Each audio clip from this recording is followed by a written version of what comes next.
got Lee to use a half swing with a mixture of shoulder and wrists, we can now build up to a full swing.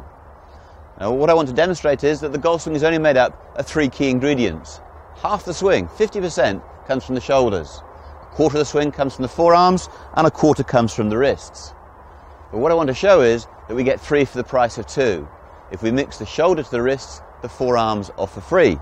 So Lee, you've got your 5-iron there, set up nice and swiftly to an imaginary golf ball. Well done. And when I say stop, I want you to stop when you make a swing. Off you go. Stop. Hold it. Very good. Now you can do this with most golf swings in the world. I can undo the swing now. Half is shoulder, quarter is forearm, and quarter is wrist. But it's really simple. If the wrist hinge to 90 degrees and Lee turns his body, the forearms are for free. So now we're going to go into the explainer and we're going to work with the power roller to make Lee ingrain that feeling in his golfing muscles. And we're going to build you up to a full swing very quickly. So here's the power roller on the hoop. Build your grip. Yes, you're getting very comfortable with that grip now, and plant the feet. Well done.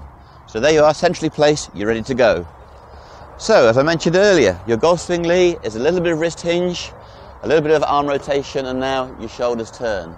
Okay, so remember earlier we swung from 9 o'clock to 3 o'clock, 9 o'clock to 3 o'clock. Now if you add the wrists, you'll get all the way back to 11 o'clock and through to 1 o'clock. So, keep going, 9 o'clock, 3 o'clock, I'll leave you to it, keep it going. Well done, Lee. Now build up to 11 o'clock slowly, well done, and through to 1 o'clock. 11 o'clock, 1 o'clock. That's marvellous, you've hit the 11 going back and 1 going through. Nice and slow and nice and smooth. Well done. And one more, Lee, and we're there. Perfect, and come to rest. Lee did so well there. Well, you can see what happened. Lee just worked on the shoulders and the wrists, and very smoothly the forearms were rolling of their own accord. The last thing you want is their arms rolling quickly. If you mix the shoulder to the wrists, the forearms look after themselves. So it really is 3 for the price of 2. So now we've built the swing up to a full movement. And it's at this point the plane fin on the top of the explainer comes into its own. At the very end of the backswing and in the follow through, the roller should be resting flat on the plane fin. And it's something you can feel. You don't even have to turn around and look at it. You'll just know from the feeling whether or not the roller is flat on the plane fin at the top. And it's a key feeling that you can then take to the course. Okay, so young Lee is going to take the roller again and give us the full swing that he's built up. There's the grip, Lee, and plant the feet. And now off you go, nice and smooth and wide. Build the swing up. Well done. All the way now. Well done, Lee.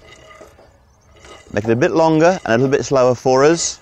And now you can see at the top, Lee is finding the plane fin going back and on the way through. And stop, Lee. Well done. Now look back, Lee. You can see the roller is absolutely perfectly on the plane fin. This would be a mistake if your hands were inside. It's possible you might even get the roller over there. It's unlikely, though. You're more likely to be here. So we need the roller on the fin, on the backswing. So let's build the swing up again, and then show us that you can do that on the follow through. Off you go. Build the swing up. All the way now. Up to 11.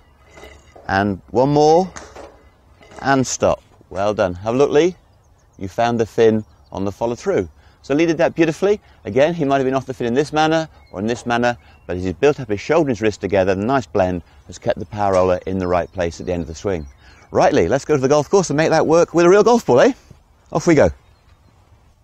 Now we've got the feeling of the full swing on explainer, we're going to hit some shots with the 5-iron. So through your pre-shot routine, aim the club, that's fantastic.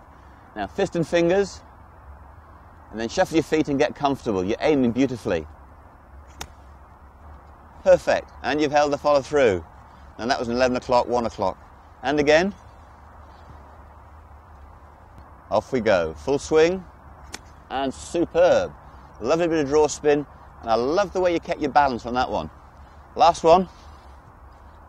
Aiming the club, building the grip, and last of all, Lee, you do your feet. Well done. Right down the target line, and you've kept your balance. So Lee did a great job for us there. He showed us his full swing. He had an 11 o'clock swing with a shoulder and wrist mix on this side, and he came through to a full swing with shoulder and wrist on the front side. So there it is, really simple. The golf swing is 3 pieces, shoulder, forearms and wrist. But as Lee has so superbly demonstrated, you get 3 for the price of 2. And remember, the skill is in the mix of those 2. Having understood the golf swing is only 3 movements for the price of 2, I hope I've made it simple. As a PGA Pro, it's taken me 33 years to make it this simple. But now we can look individually at the power, the shape, and the trajectory of the shot. And what's wonderful is they come from 3 elements of the golf swing. The shoulders create the power, the forearms govern the draw and the fade, and the wrists control the trajectory of the ball, whether it flies high or low. So let's look at a pie chart of the golf swing. Half the swing comes from the shoulders. Quarter of the swing comes from the forearms.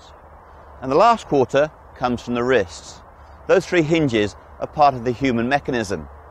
Now the ball flight laws agree with the biomechanical laws and the way the body works. So when the golf ball flies, half its requirement is momentum or power. Then we move on to the shape the shot goes, with draw or fade.